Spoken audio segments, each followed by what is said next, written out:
I was smoothing down my daughter's curls when I realized there was nothing for her on the table. No card. No wrapped gift. Just a row of sparkling boxes, each one labeled with the names of my nieces and nephews. My mother-in-law raised her glass and said, "Some children earn their moments." I smiled so my daughter wouldn't see my throat tightening. But she noticed. And so did my husband, who stood quietly by the door, one hand behind his back. I thought he was going to walk away again. But instead, he stepped forward. The boxes glinted under the chandelier like they were part of some silent award ceremony. One by one, my in-laws clapped and cooed as each niece and nephew unwrapped their carefully selected gift. Custom jackets, tech gadgets, even one monogrammed watch for my brother-in-law's son. There was something theatrical about it. As if they were performing generosity for each other, layering applause over a very deliberate omission. My daughter sat up straight in her seat, trying to stay composed, her small hands folded in her lap. She didn't ask where her gift was. She didn't need to. From across the room, I caught my sister-in-law's eye. She smirked, lifted her wine glass, and tilted it toward me in a mock toast. "She's still young," she said, loud enough to carry. "There's always next year, if she works harder." A few people chuckled. I didn't. My daughter blinked slowly, and I could see the way her shoulders stiffened. Not in rebellion, not in anger. Just in the quiet way a child begins to carry something she didn't ask to hold. My husband hadn't moved. Still by the door, still holding something behind his back. His face gave nothing away. Maybe he was just as embarrassed as I was. Maybe he thought the whole thing was harmless. That's what he used to say, back when his mother would forget to count our daughter in head counts or accidentally crop us out of family photos. "She doesn't mean anything by it," he would say. "But even a dull knife cuts if you press long enough." And we'd all been bleeding quietly for years. "Darling, why don't you help me bring out the desserts?" My mother-in-law called to me with that sugary tone that always felt like it had splinters underneath. "There's a good girl." The room laughed again. I stood up slowly, not for her, but for my daughter, who was still sitting so politely it broke my heart. In the kitchen, I stared at the chocolate torte like it was supposed to hold the answers. 3 layers, hand-frosted, and just like everything else today, not for us. I had offered to bake something, and she said no. Said she didn't want store-bought shortcuts. And then she bought this herself, boxed and branded, but arranged like it came from love. It was strange, the way she always had energy for appearances but none for people. Especially small ones who looked too much like me. When I returned to the dining room, I noticed that someone had moved the chairs slightly. A little tighter on one side of the table now. My daughter's space was wedged against the wall, her plate barely reachable. The chair next to her had been left empty. Intentionally. My father-in-law leaned over to my daughter and said, "You don't mind sitting there, do you? You're small. You can squeeze in." She gave him a nod and smiled, such a painfully polite smile. She'd learned it from me. Someone else might have made a scene. Maybe even demanded an apology. But there's something about being humiliated in a room where you're supposed to belong that makes you feel like screaming would only prove their point. So I said nothing. I sat down beside her. I cut her chicken. I poured her water. I held my dignity like a paper cup, thin and almost folding. Across the table, a cousin whispered to another, "It's weird, right? How she always acts like everything's fine." They weren't even trying to hide it anymore. And I didn't look up. I didn't need to. This wasn't about me anymore. From the corner of my eye, I saw my husband glance at our daughter, then at me. He adjusted the folder behind his back, just slightly. The room had begun to buzz again with idle gossip. Vacations. College admissions. Someone's new car. My daughter stayed quiet, nodding when spoken to, nibbling the edge of her bread roll like it was a performance of good manners. Her eyes flicked once, briefly, to her father's hand. Then my mother-in-law clapped. Just once. And stood. We are so proud, she said, drawing out the vowels like they were made of honey. Proud of our shining stars. Of what they've achieved. Of what they represent. And what they'll carry forward as the next generation of this family. This legacy. She raised her glass. To those who earned their place at this table. There it was again, that word. Earned. Everyone raised their glasses. My husband didn't. He was still holding the folder. I could see it now. Brown, plain, creased at one edge. The way his thumb tapped the top told me he was thinking. Calculating. I have something too, he said. The room quieted. Not fully. Just the kind of lull you get when someone unexpected speaks.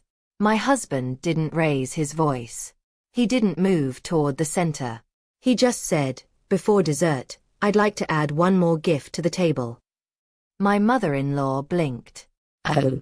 For whom? He looked at our daughter, who looked back at him without a word. For her, he said. A few eyebrows rose. My sister-in-law gave a tight, mocking laugh.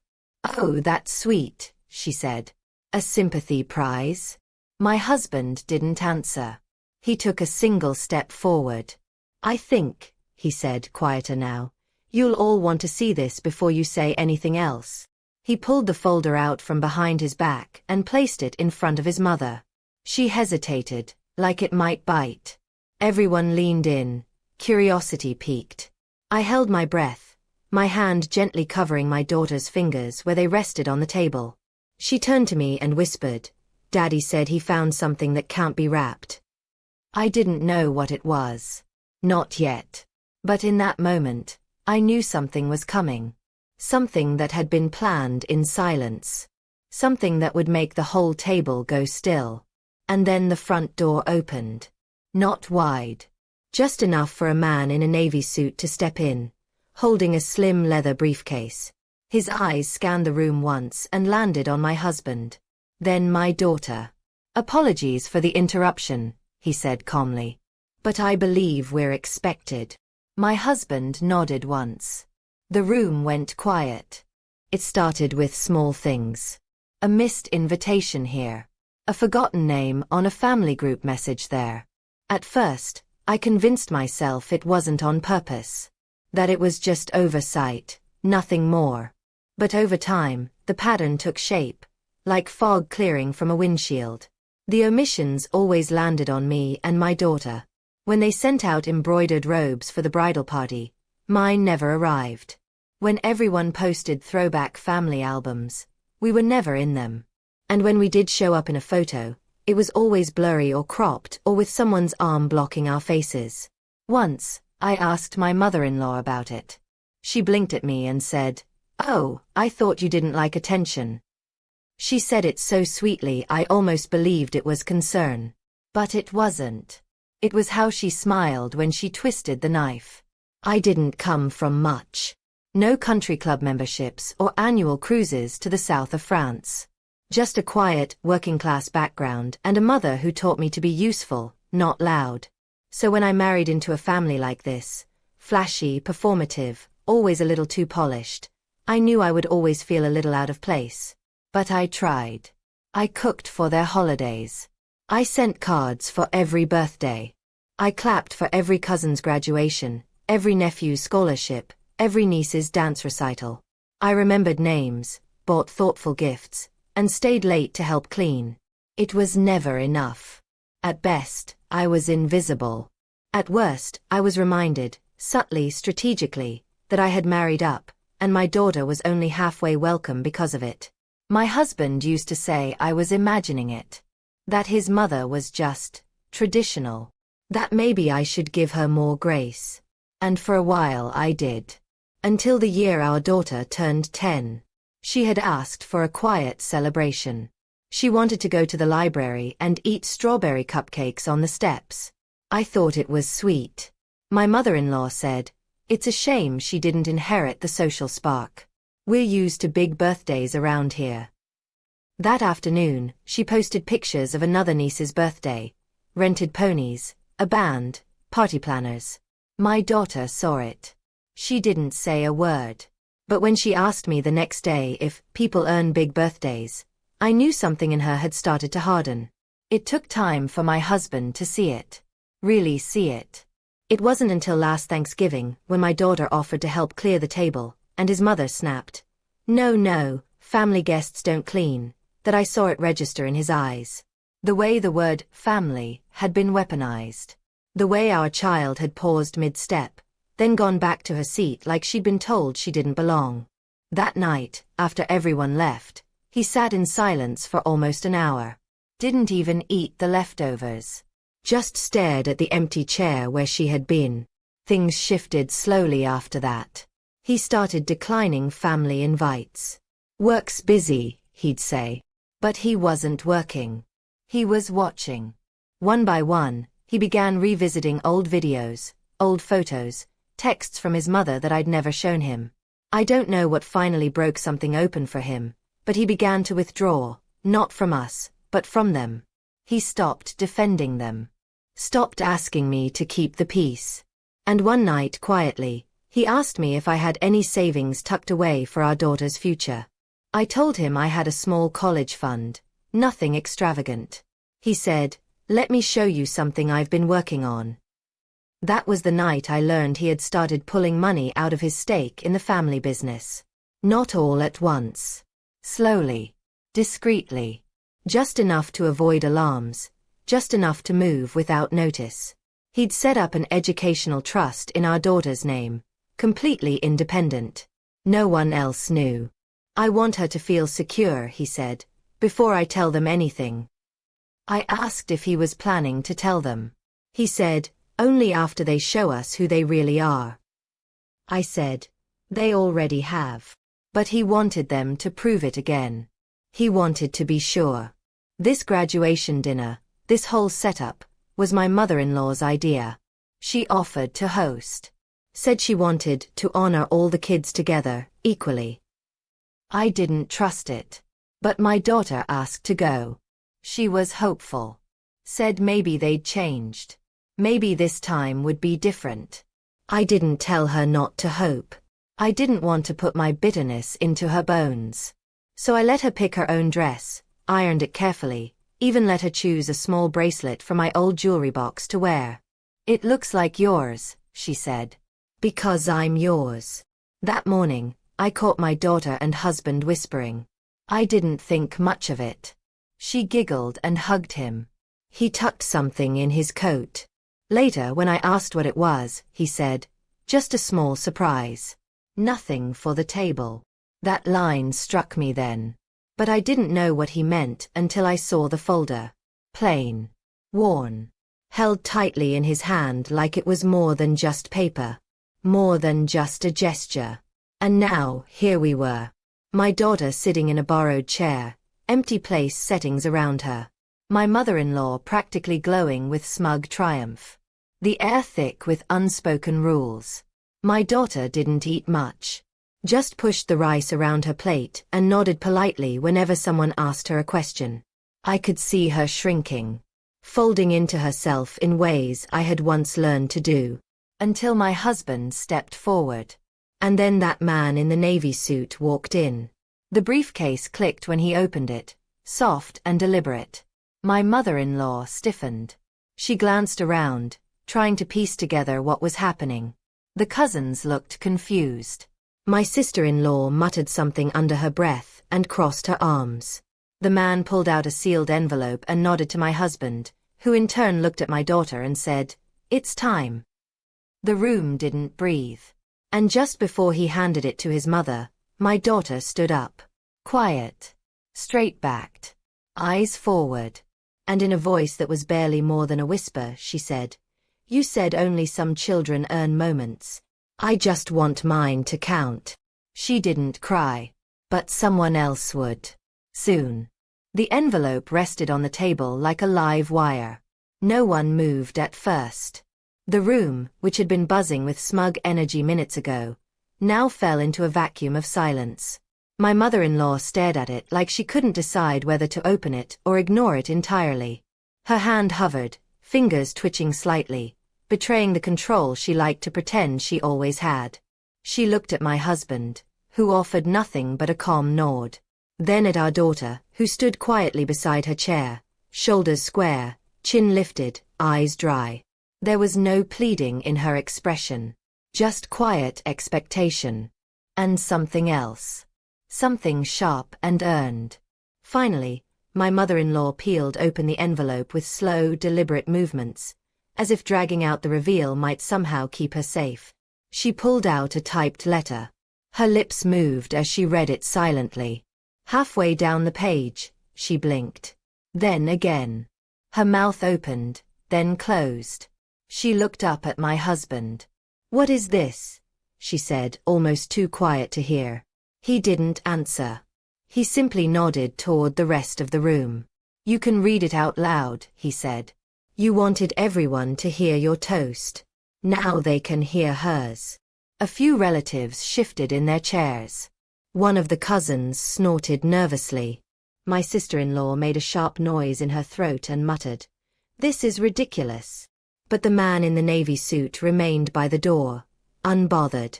My mother-in-law hesitated, then began to read. It was a letter from the admissions board of a prestigious design academy. A place my daughter had dreamed of attending but never dared to apply, because she thought she wasn't the right kind of kid. The letter stated she had not only been accepted but awarded a full scholarship. Her portfolio had been submitted months ago under a pseudonym to protect her identity during blind review. She had scored in the top 5% of applicants. Her work had been praised for its quiet precision, originality, and emotional depth. The room didn't erupt. It deflated. Like someone had pricked a balloon at a celebration no one deserved. There were a few gasps. A whisper from the far end of the table. "Wait, she got in?" My niece stared with her mouth open. My nephew looked down at his smartwatch as if hoping it would transport him somewhere else. Even the forks had gone still. My daughter, in her simple dress and borrowed bracelet, didn't smile. She just stood there, one hand resting on the back of her chair, waiting for the rest. My mother-in-law kept reading, but the words began to shake. Because beneath the scholarship letter was a second document. This one was simpler, more legal. A formal trust declaration. My husband had quietly transferred a portion of his business equity, his rightful share, into a private account in our daughter's name. Effective immediately, she was now the sole beneficiary of that fund, designated specifically for her education, creative ventures, or future housing. And the source of those funds? A full withdrawal from his position within the family corporation.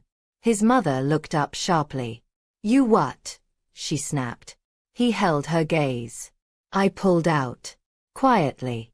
"Over time. You didn't notice because you never asked what I was doing. You just assumed I'd stay tethered. You betrayed the family," she hissed. He shook his head. "No. You did. When you made a child feel like she had to earn your love with trophies." For the first time in years, I saw her falter. Her mouth opened but nothing came out. Not anger. Not denial. Just silence. It was the most honest moment I had ever seen from her. And then came the part that no one expected. Not even me. My daughter stepped forward, took something from her coat pocket, and handed it to the man in the navy suit. A flash drive. He nodded, inserted it into a small tablet he'd been holding, and handed it to her. She turned the screen toward the table. It was a video. A time-lapse reel of every piece of art she'd ever made. From scribbled drawings as a toddler to full-scale digital pieces that pulsed with color and mood. Over it, she had recorded a soft voiceover. Just a few sentences. Sometimes, people don't see what's small. They walk past it, laugh at it, or ignore it. But small things grow. They listen. They remember. And when they bloom, they don't need your permission. By the time it ended, no one said a word. My sister-in-law looked like she was chewing glass. My mother-in-law had gone rigid, one hand still on the letter. The only sound was the clink of a water glass as someone nervously took a sip. And my daughter, my beautiful brave daughter, sat back down in her seat, not as someone waiting to be included, but as someone who had chosen to sit here. On her own terms. Then my husband spoke again. We wanted to see what you'd do when you thought she had nothing. Now you've shown us. He didn't raise his voice. He didn't point fingers. He just left those words on the table like the final dish in a bitter feast.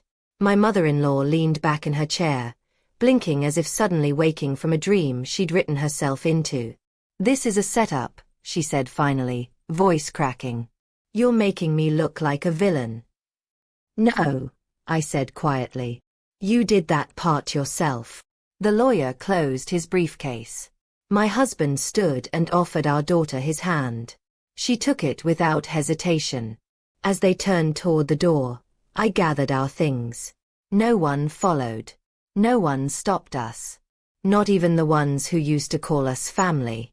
Just as we reached the entryway, a voice behind us broke the silence. Wait, one of the younger cousins said. Can I come with you? My daughter turned slightly, her expression unreadable. I watched my mother-in-law's face. The panic was instant. The fear that she might lose control over more than just us. That maybe others had been watching, listening, learning. And that was the moment I knew the reversal had begun. Not just for us, but for everything. No one stopped us at the door. Not a single voice of protest. Not even a performative goodbye. My heels clicked softly on the tile, each step echoing louder than any apology they never gave. My husband held our daughter's hand, firm and steady, while the man in the navy suit trailed behind, silent and professional.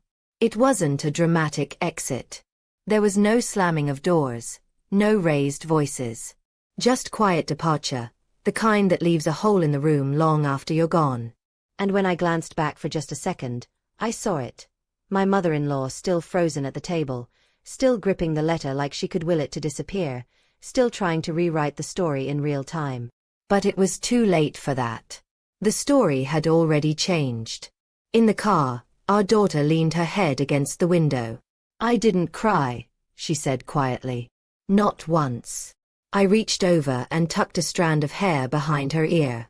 You didn't need to, I replied. They should have. She didn't smile. Not quite. But her shoulders loosened, just a little. Like something heavy had finally been set down. That night, we had cake. A small one. Just the three of us. Chocolate with uneven frosting and too many sprinkles. The kind of cake you make when you're not trying to impress anyone, just celebrate something real. She picked the movie. We stayed up late. And for the first time in a long time, our house felt like safety, not survival. The fallout came quickly. The next morning, my sister-in-law sent a passive-aggressive message to the family group chat. Something about disrespecting traditions and making scenes for attention. My husband read it and said nothing. He just left the group entirely.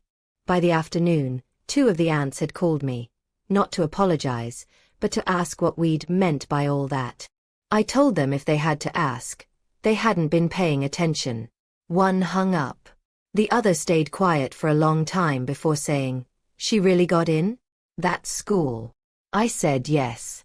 She said nothing more. Then came the silence. No calls. No texts. Not from his parents. Not from the cousins who used to tag us in holiday photos but never remembered our daughter's name. Not even a shallow, "Congratulations." Just absence. Cold. Clean. Sharp-edged absence. The kind that feels like punishment from people who never offered anything in the first place. But something else began to fill that space. Aunt Mira, the quiet one from his father's side, sent our daughter a handwritten letter and a sketchbook. "For whatever you create next," she wrote. "We saw it. We see you." A cousin who used to sit quietly at every gathering reached out to ask about the scholarship. Then about art school. Then about how to apply himself. The ripple had started. Not loud, but real. And my husband, my once conflict-avoidant, quietly obedient husband, walked into his old office the next week and handed in his formal resignation. Not just from the company. From the family business. Full detachment. His share now tied to a fund with our daughter's name on it, legally protected. Untouchable. They called, of course. His father, once. Then his mother. She left a message that started with, "I don't know what you think you proved," and ended with, "You're tearing this family apart." He never returned the call. The family was already torn, he told me. We just stopped stitching it together with silence. Meanwhile, our daughter began preparing for her new school. Packing. Planning. Dreaming, aloud this time. She walked taller. Laughed more freely. Her art shifted. More color, more defiance, more of herself in every line. And I let myself believe that maybe she wouldn't carry the same weight I had. Maybe she would walk into rooms already knowing she belonged. On the day of her orientation, we dressed up. Nothing fancy. Just clean, crisp clothes and nervous smiles. At the door, as we were about to leave, someone knocked. A small, timid sound. I opened it to find one of the cousins.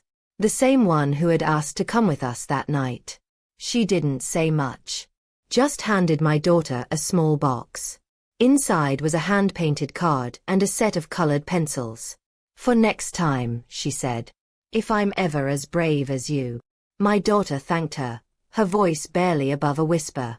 And when the door closed again, she turned to me and asked, "Did we change anything?" I didn't answer right away. Because the truth was, we hadn't changed them. Not all of them. Maybe not even most. The cruel ones remained cruel. The shallow ones stayed quiet. But we had changed the story. Our story. And maybe that was the only thing that mattered. On the drive to the academy, I watched her staring out the window, sunlight catching on her hair. My husband reached across the console and held my hand. No words. Just warmth. At a red light, my daughter finally spoke again.